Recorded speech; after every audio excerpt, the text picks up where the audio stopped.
प्रेक्षकांनो, आजच्या भागामध्ये एक खूप धमाकेदार ट्विस्ट आला आहे. कारण यशने कावेरीला गिफ्ट केलेली लाख मोलाची अंगठी गायब करून मानने कावेरीला जरी तोफेच्या तोंडी दिलं असलं तरीसुद्धा त्यांची खेळी होती की दुखरीनस पकडायची आणि मग फुंकर घालायची. पण मानचा हाच डाव कावेरीने उधळून लावलाय. यशची गोडगोड वागून कावेरीच्या विरोधात षडयंत्र रचणाऱ्या माननाच कावेरीने चितपट केले, तेही त्यांचाच प्लॅन वापरून. आणि दुसरी मोठी घटना घडली की अमृता विषाचा पेढा चिकूला भरवत असतानाच कावेरीने तो पेढा उधळून लावला. पण खरं खोटं करण्यासाठी, अमृताला निर्दोष सिद्ध करण्यासाठी माननी स्वतःच तो पेढा खाल्लाय. आता काय घडेल? अमृताचा डाव मानच्या अंगलट येईल का की कावेरीच तोंडावर पडेल? पाहूयात की आजच्या भागामध्ये. त्यासाठी भाग शेवटपर्यंत नक्की बघा आणि भाग कसा वाटतो ते कमेंट करून जरूर कळवा. मा यमुनाच्या रूममध्ये येऊन किल्ल्या तिच्या स्वाधीन करतात. त्या कपाटात ठेवत तिला सांगतात की इथे ठेवून जाते. यमुना आश्चर्याने विचारते की मा, अगं पण माहिती आहे मला, पण इथे का ठेवते? तेव्हा मा सांगतात की आपल्या घरात जे काही चाललंय ना त्याने माझं मन थाऱ्यावर नाही आहे यमुना. आणि बाबांच्या तब्येतीचं तर तू बघतेच ना. इमर्जन्सी जर काही झालं लागलं तर निदान तुला तरी माहिती असावं. यमुना शब्द देते की हो मा, या किल्ल्या मी नीट सांभाळून ठेवेल. मा घराच्या चाव्या पुन्हा एकदा यमुनाच्या स्वाधीन करून मोठी घोडचूक करतायत का? यमुनाचा मात्र आनंद गगनात मावेनासा होतो. कारण पुन्हा एकदा ती जबाबदारी तिला मिळाली ना. त्यानंतर दुसऱ्या दिवशी मा रूममध्ये असताना कावेरी जवळ येते आणि त्यांचे आभार व्यक्त करत आभार मानत म्हणते, मा तुम्हाला इथे मी थँक्यू म्हणायला आले. कारण काल यशने जी अंगठी गिफ्ट केली ती साधीसुधी नाही आहे. त्याच्यासोबत तुमच्या आणि त्यांच्या कितीतरी आठवणी जोडल्या गेल्या आहेत. पण मानचा छुपा हेतू कावेरीला तर माहितीच नसतो. आता मा त्यांचे खरे रंग दाखवतात. त्या कावेरीला विचारतात की कावेरी, इतकी महत्त्वाची अंगठी मी सहजासहजी तुला देईल असं कसं काय वाटलं तुला? कावेरीचा चेहराच पडतो. तुझी जी नाटकं आहेत ना ती यश समोर करायची. माझा यश साधा आहे, भोळा आहे, तो फसत असेल तुझ्या या नाटकांना. पण तुझ्या या नाटकांना मी भुलणाऱ्यातले नाही आहे. कारण तुझे खरे रंग मला चांगलेच माहिती आहेत. मानच्या तोंडून असं बाहेर पडताच कावेरी धक्क्याने विचारते की म्हणजे? आता कावेरी स्वतःची बाजू मांडणार इतक्यातच यश येतो. दोघेही गप्प होतात. यश येताच मा पुन्हा सरड्यासारखा रंग बदलतात. कावेरीला त्या गोडी गुलाबीनं बोलतात, अगं यश जाणारच आहे, भाऊबीज आहे ना आज, यमुनासाठी गिफ्ट आणणारच आहे. मग ती अंगठी दे त्याच्याकडे आणि यश त्याला थोडं पॉलिश वगैरे करून आणा.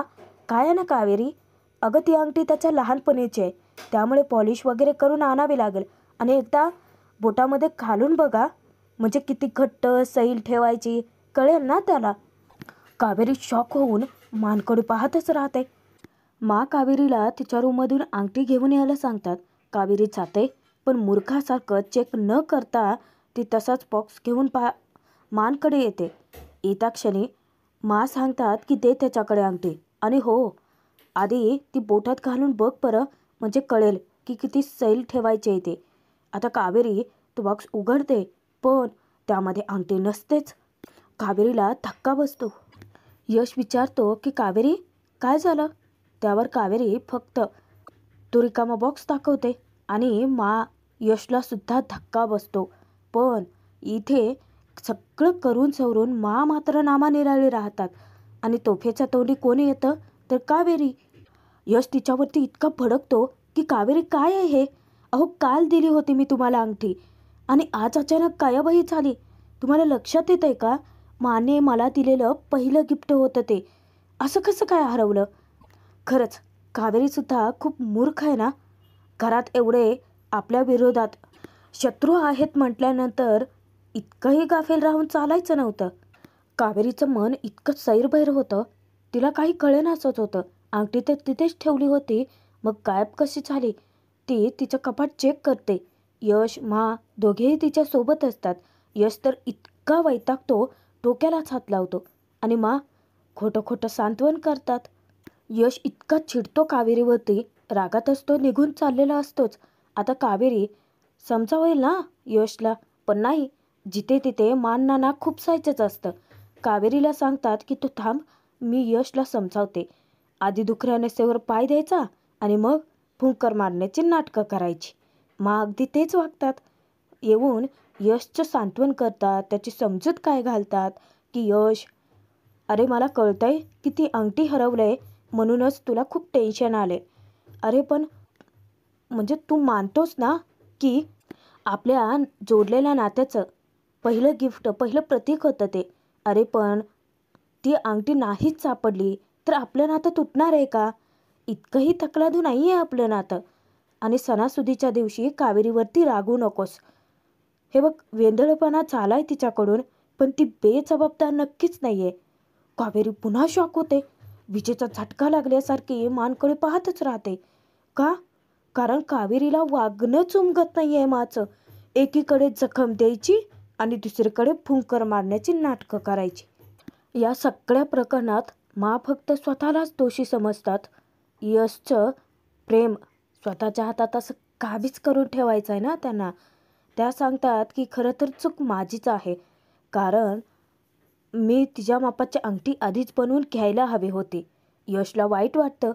तो आपल्या माला समजावतो की मा, उगीच तू वाईट वाटून नको घेऊस, तुझी चूक नाही आहे. त्यावर मा म्हणतात की अरे मग अंगठी गेलीच कुठे? नाही म्हणजे घालून बघण्यासाठी तिने डाव्या हाताने कुठेतरी ठेवली असेल, तिला सापडत नाही आहे, ठीक आहे. कदाचित चुकून कावेरीकडून हरवली असेल आणि ती सांगायला घाबरत असेल तर? मा इतकं हळूच यशच्या कानात कुजबुजतात. एका अर्थी कावेरीच्या विरोधातच कान फुंकण्याचे प्रयत्न चालू आहे त्यांचे.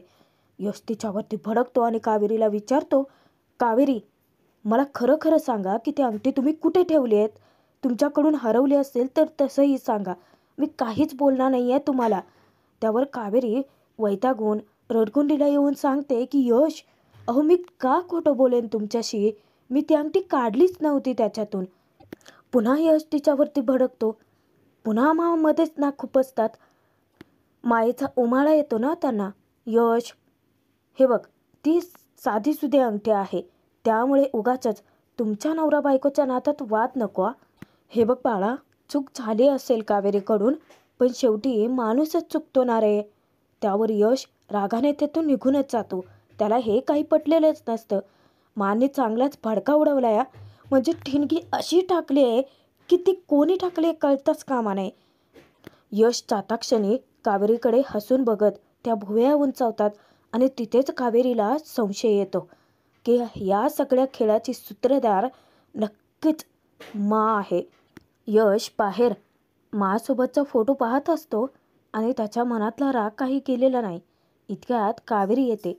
ती अहो अशी हाक मारते, पण यश फिरूनही बघत नाही. कावेरी त्याची समजूत घालते की यश, प्लीज ऐका ना, तुम्ही नका ना काळजी करू, तुम्ही अजिबात टेन्शन घेऊ नका, ती अंगठी मी नक्की शोधून काढेन. आता यश तरीही बघत नाही म्हटल्यानंतर कावेरी स्वतःच त्याच्यासमोर येते. परत एकदा त्याला विनवण्या करते की प्लीज यश, मला कळतंय की ती अंगठी तुमच्यासाठी किती मोलाची होती. मी ती अंगठी तुमच्यासाठी नक्की शोधून काढेन आणि परत कधीच नाही हरवणार, पण प्लीज.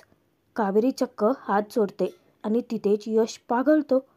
यश वैतागतच कावेरीला सांगतो की प्लीज हात नका जोडू, पण अंगठी हरवली होती हे तुम्ही सकाळीच का नाही सांगितलेत मला? आणि आत्ता इथेच कावेरीचा सगळा प्रकार लक्षात येतो. आता कुठे तिची ट्यूब पेटते. मा तिला म्हणाले होते ना की तुला काय वाटतं, यशची त्याच्यासाठी इतकी महत्त्वाची असणारी अंगठी मी तुला सहजासहजी देईन आणि तेही कायमची. काहीच माहीत नसल्याचं दाखवण्यापेक्षा कावेरी चूक नसताना सुद्धा ती चूक मान्य करते. यशला सांगते की चुकलं माझं, सकाळीच मी सांगायला हवं होतं, पण प्लीज माझ्यावरती रागवू नका ना. त्यावर यश हसतो आणि कावेरीला सांगतो की एवढ्या गोड बायकोवरती मी जास्त वेळ रागवेन का? त्यावर कावेरी उत्तर देते की यश, मी लवकरच ती अंगठी शोधून काढेन. कारण मला माहिती आहे तुमच्यासाठी ती फक्त अंगठी नाही आहे. यशच्या समोरच कावेरी आपल्या पदराला गाठ बांधत यशला ठणकावून सांगते की आता जोपर्यंत ती अंगठी सापडत नाही तोपर्यंत या पदराची गाठ सुटणार नाही. वाह कावेरी, म्हणजे आता कावेरीने कंबर कसली आहे मांना चितपट करण्यासाठी. काही वेळानंतर कावेरी चिकूसाठी बॉटलमध्ये दूध भरत असते आणि काकू दोघींची दिवाळीविषयी चर्चा चालू असते की दिवाळीचा आता शेवटचा दिवस, भाऊबीज आहे. दरवर्षीप्रमाणे दिवाळीच्या सणाचं काही कळतच नाही, कधी येते आणि कधी जाते. इतक्यातच मांच्या लक्षात येतं की दरवर्षीसारखंच आत्ताही एक महत्त्वाची गोष्ट विसरल्यात. ते म्हणजे ओवाळण्यासाठी सुपारी घेतात त्या, आणि तीच गोष्ट काकूंना त्यांच्या कपाटातून आणायला सांगतात. त्या किल्ले देतात आणि कावेरीची नजर पडते. काकूला सांगतात की इथे सगळ्या कपाटाच्या चाव्या आहेत. तेव्हा काकू विचारते की तुमच्या कपाटातले जे छोटंसं ड्रॉवर आहे त्याच्यामध्येच ना. त्यांना बजावतात की हे बघ, ती सुपारी घेऊन झालं की पटकन ती बंद कर कपाट आणि किल्ल्या जे आहेत ते माझ्याकडे आणून दे, नाहीतर विद्यासारखं विसरून जातील. तूही काय विद्यापेक्षा कमी नाही आहेस. त्यावर दोघेही हसतात. पण इथेच कावेरीच्या डोक्यात ट्यूब पेटते आणि तिला सगळा खेळ कळतो.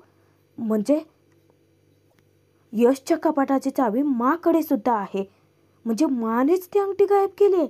कावेरीला स्वतःच्या कानांवर डोळ्यांवर विश्वासच बसत नाही की सगळ्यांना संस्कार देणाऱ्या, न्यायनिवाडे करणाऱ्या, शिस्तीच ठेवणाऱ्या अशी काहीतरी घडचूक करूच शकतात. कावेरी हिंमत करून मानकडे येते आणि ती त्यांनाच सवाल करते, त्या अंगठीबद्दल तुम्हाला काही माहिती आहे का? विचारतात की म्हणजे नक्की काय म्हणायचं आहे तुला? जे बोलायचं आहे ना ते स्पष्टच बोल. तू आरोप करतेस का माझ्यावर?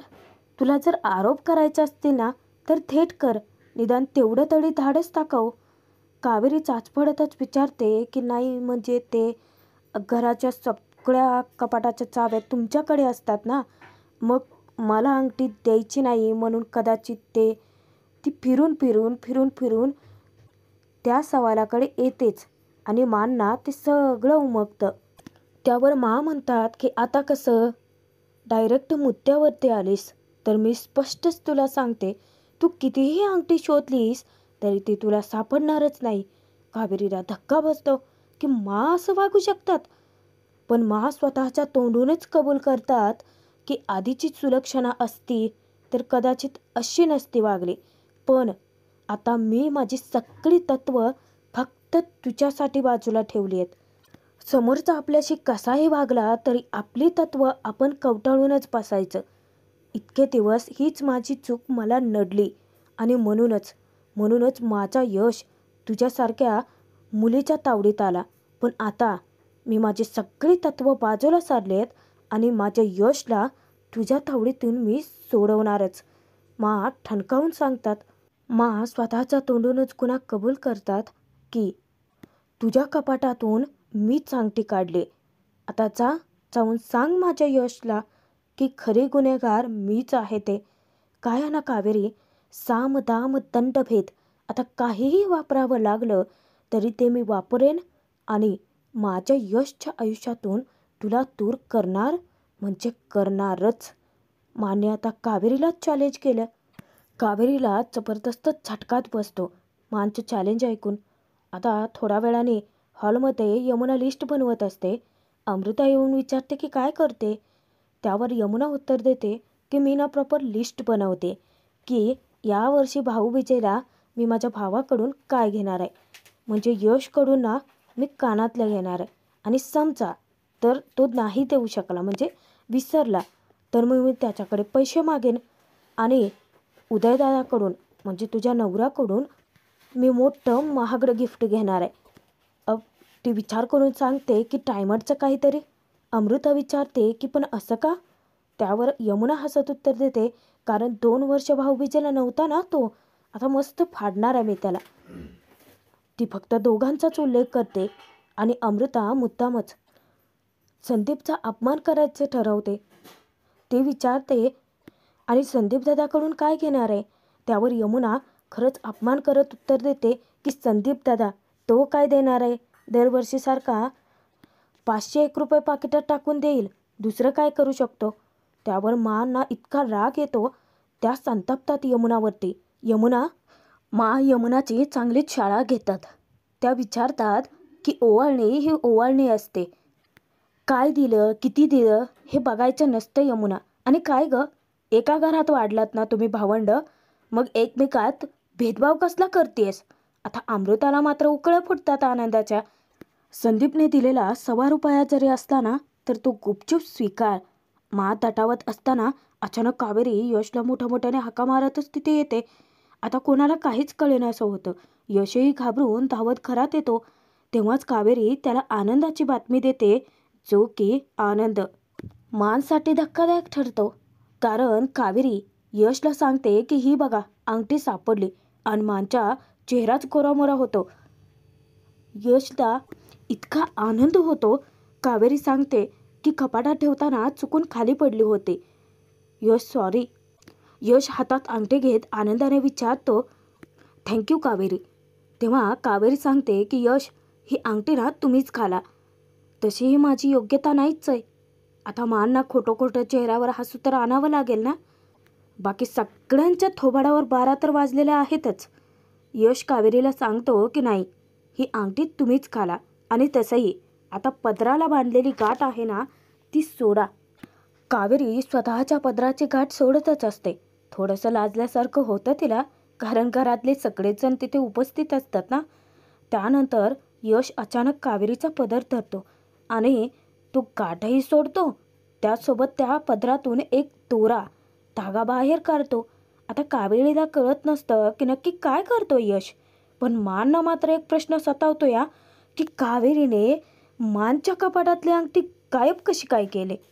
यश त्या अंगठीला तो धागा गुंडाळतो आणि त्यानंतर कावेरीला दाखवत तो सांगतो की आता ही अंगठी घट्ट झाली आहे, आपल्या नात्यासारखी, कधीच नाही निघणार. तो प्रेमाने तिच्या बोटात ते अंगठी घालतो. दोघेही आनंद साजरा करतात आणि बाकी सगळ्यांचा जळफळाट होत असतो. आणि का नाही होणार. यश कावेरीचं एकमेकांवरचं इतकं जीवापाड प्रेम त्यांच्या डोळ्याचे खुपतं. पण आता इथेच आलाय मोठा ट्विस्ट. कारण यमुनाच प्रश्न पडलाय की कावेरीला अंगठी सापडली तरी कशी. एक मिनिट, म्हणजे आता मानसोबत या षडयंत्रात हात यमुनाचा तर नसेल ना. काय माहिती, कळेल पुढच्या भागामध्ये. आता भाग संपतोय, बघूयात की पुढे. अमृता चिकूला पेढा भरवत असतानाच अचानक कावेरी येते. तिच्या हातातला पेढा उडवून लावत अमृताला ती धमकावते की खबरदार, माझ्या मुलाला असलं काही खाऊ घातलंस तर. अमृता, तुझ्यामुळे जर माझ्या मुलाला, माझ्या चिकूला जर काही झालं ना तर याद राख, जीव घेईना मी तुझा. त्या क्षणी घरातले सगळेच जण आरडाओरडा ऐकून येतात. विचारतात की काय झालं. आता त्यांचं विचारायचं कामच आहे. त्यावर अमृता गोष्टी बनवून सांगते की ही कावेरी, मी चिकूला पेढा भरवत होते, तिचं असं म्हणणं आहे की मी त्या पेढ्यामध्ये काहीतरी भरवलंय, टाकले, म्हणून तिने माझा पेढा उधळून लावला. तेव्हा आता खरं खोटं करण्यासाठी तो पेढा स्वतःच खायचं ठरवतात. आता काय घडेल, कावेरी पुन्हा तोंडावर पडेल का. पाहणं मनोरंजकच ठरेल.